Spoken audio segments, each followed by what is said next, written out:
Vectors. So vector is something that has got both direction and magnitude. If you want to represent a vector, true to its nature, that representation should have both magnitude and direction. And there are a lot of vectors. Let us say in our discussion, let's take up force, which is a vector. So whenever I want to talk about vectors in this video, I'll talk about force because force is a vector. What works for a force, it will also work for the class of vectors like force. Okay. So if you want to apply a force, suppose let's take an example like there is a block, you and your friend both are trying to move the block towards east and you're going to apply force, which is a vector. And when you want to represent it geometrically, that geometrical entity should have magnitude as well as direction. Suppose you apply a force F1 and you apply a force F1 and your friend apply a force F2 and you apply 12 Newton force and your friend applies 5 Newton force. Both of you apply force along the eastern direction. Both of you apply a force along the eastern direction. So and you apply 12 Newton force and he applies 5 Newton force.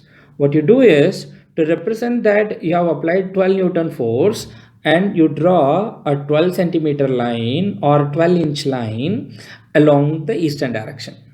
Because your friend applies a 5 Newton force, if you had drawn 12 centimeter line to represent your friend's force, you apply 5 centimeter line, whereas the direction is along the same direction. Now the net, and this is called F1 vector and this is F2 vector. Because it has got direction, we mention it with the overhead arrow. Now what is the effect of these two forces? Because the effect of these two forces means they add together. How do you add one vector with the other? Like you just take this vector and add to the original vector. So you will get the total vector. Now the total vector is from the tail of this to the head of that. So this part, the arrow has got a tail and the head is containing that arrow that gives the direction. Now the net effect of these two vector is this tail to the other vector's head. Now this is what F1 vector and F2 vector. So the net force, let us call F resultant. F resultant vector is the sum of two vectors. Because you have not changed the direction or the magnitude of F2, it is as such F2. This FR is the sum of these two. So FR resultant vector is F1 vector plus F2 vector. That means there are two ways of writing it. How much force you have applied? 12 Newton, and in what direction? East direction. So F1 vector will tell you 12 Newton force along east. F2 vector will tell you 5 Newton force along east. But the modulus of F1 means without arrow it will be represented. It is simply F1. That means without direction we will have to say it is just 12 Newton. And magnitude of F2 means it is just F2 without overhead arrow. And that will give you only the number value of the force. That means the magnitude of the force, but not the direction.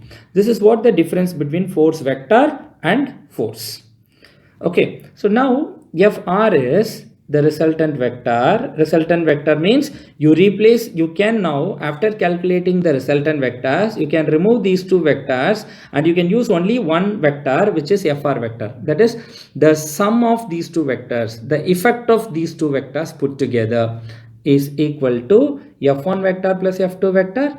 But the modulus of, that means modulus means within two parallel lines, if you write a vector, it will come out as simply FR, as I mentioned here, it is FR will be equal to what? F1, this is 12 and this is 5. This is just 12 plus 5 that is equal to 17 Newton. So when two vectors act in the same direction, that means when two vectors are parallel to each other, because as such you see here F1 vector and F2 vector act along the same direction, then these two are a set of parallel vectors. When two vectors are parallel, the effect of the two vectors is the algebraic sum of the two vectors, and the direction is direction of any one of the vector. So if you want to write resultant vector is 17 Newton east. Magnitude of the resultant vector, that means magnitude of the resultant vector, which is Fr, is simply equal to 17 Newton. But it won't be added all the way. So why do we have to go to this much of pain to add all these things? Because force is a vector and they have to be added vectorially. Vectorially means without sacrificing the directional entity or the directional property, you have to add the vectors. When you try to do that, the sum of two vectors is not always the algebraic sum as I represented here. Let us take let's take another example. Like suppose there is a block, and this time you and your friend are not thinking alike. Suppose you want to pull this block towards east by applying 12 Newton. But your friend who is not supporting you is trying to pull the block towards west. Now, F1 vector is 12 Newton east. 12 Newton east. But F2 vector is 5 Newton west. Now, what is the effect of these two vectors? The effect of these two vectors is the sum total, the vector sum of two vectors. Vector sum. Let's say if there are n vectors, even if there are n vectors, we will be just adding all the vectors. Take the sum total of all the vectors, sum of all the vectors from first vector to the last vector. So the resultant vector, because there are two vectors here, the total effect of these two vectors is F1 vector plus F2 vector. But when you try to add these F1 vector and F2 vector, you know that it is 12 Newton east plus 5 Newton west. But west is nothing but negative of east. So it is 12 Newton east minus, that means plus of minus 5 Newton east. Because west is negative of east. Now it is totally 12 minus 5, which is 7 Newton east. That is how it is. And here the vector sum of two vectors gives you a magnitude, which is the difference between the two vectors, because these two vectors are act in the opposite directions. Then let us formalize this. When you add two vectors, what you did here, you moved the vector. When you move the vector, you should not change the direction or magnitude, because when you change either the direction or the magnitude, the vector will change. And here, because you just want to add the two vectors, what you need to do is you should not change the vector. If you want not to change the vector, you should not change the direction or you should not change the magnitude. So the length of the line should not be changed and the direction of the line also should not be changed. Now it is F1 vector and this is F2 vector. Now the sum of two vectors start here and goes here and then come back here. Then the resultant of these two vectors is from the tail of this first vector to the head of the second vector, as in the previous case. Because this line is 12 centimeter, this line is 5 centimeter, 12 minus 5 centimeter, this is going to be 7 centimeter. Because 12 centimeter represents 12 Newton, 5 centimeter represents 5 Newton, then the resultant 7 centimeter should represent 7 Newton force. That is how the resultant vector Fr here is equal to 7 Newton, but the direction is still towards east. So 7 Newton east. So the same thing, sum of two vectors here, Fr is F1 plus F2 vector yields you the algebraic sum here, but the same sum f1 vector plus f2 vector here is actually equal to the difference between the algebraic difference. Okay, so this is how the vector thing works. Because if you want to add two vectors, you should not change the vector. So you have to add the effect of one vector with the effect of the other. If you want to add it, don't change it. Then what if the case will be slightly different? Suppose here the same block, this is north, this is east, this is the plane on which it is kept, and you are applying a force of 12 Newton towards the east, and your friend is applying a force of 5 Newton towards north, and the block, it is going to go in between this way. And now if you want to add the vector f1 and f2, again what you are supposed to do is just take the second vector and without changing the length or the direction, place, you are just going to add it. How do you add it?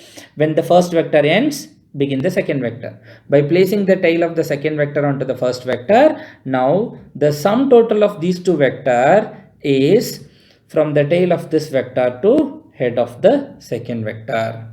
So this is the resultant vector R. In this case, you see resultant vector is f1 vector plus f2 vector. Here also f resultant vector is, you are just adding it, you are not changing the direction or magnitude. So it is f1 vector plus f2 vector.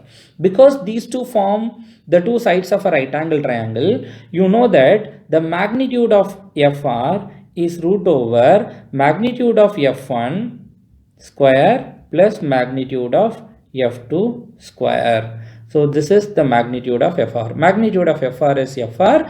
This is equal to root over f1 square plus f2 square. And the resultant is root over 12 square plus 5 square. 12 square is 144 plus 5 square is 25, root over 169, which is 13 Newton. Now the resultant of two vectors, now if f1 vector is acting along the eastern direction and f2 vector is acting along the northern direction, then the resultant vector will be 13 Newton. This is east and this is north, so this is 13 Newton northeast.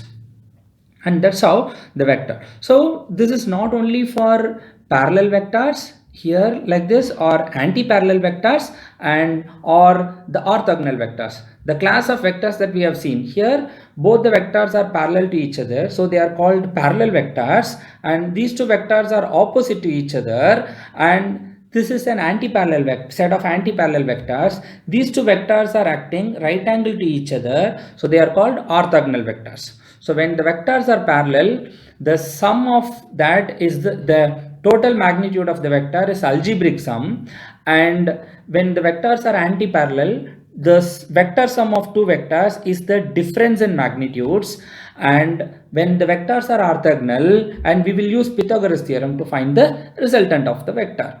In general, these are all specific cases. If you want to establish a general case, suppose if there is a block and let's say it's a small point and two vectors are acting on that small point, let's say any two vectors, like one vector is acting in this direction and another vector is acting in some other direction. If this is called the f1 vector, this is f2 vector, and the angle between them is theta, then the way of finding the resultant is the same thing. So take one vector, keep it here, and take the second vector without changing the direction and place the tail of this vector on the head. Now you have added two vectors. This is f1 vector, this is f2 vector, this is f1 vector plus f2 vector. This f1 vector plus f2 vector is from the tail of the first vector to the head of the second vector. This is called triangular law of vectors. If this is f1 vector, this is f2 vector, and this length is F1 vector plus F2 vector. This single force that is replacing these two forces is called resultant force. The resultant force of a set of vectors. The resultant force of a set of vectors is the sum. What sum? The vector sum of all the vectors acting 1 to n. When there are two vectors, we usually find the sum of two vectors by placing the tail of one vector onto the head of the other. By drawing a line from tail of the first vector to the head of the other vector, you will get the resultant vector. The length of the line represents the resultant magnitude and the arrow represents the direction, and you can find this arrow angle and this. So that is what we will be discussing in the parallelogram law of vectors. So you know the triangular law of vectors. When two vectors are acting at a point and place the tail onto the head of the other vector and draw a resultant vector, and the length of the line gives you the resultant vector's magnitude.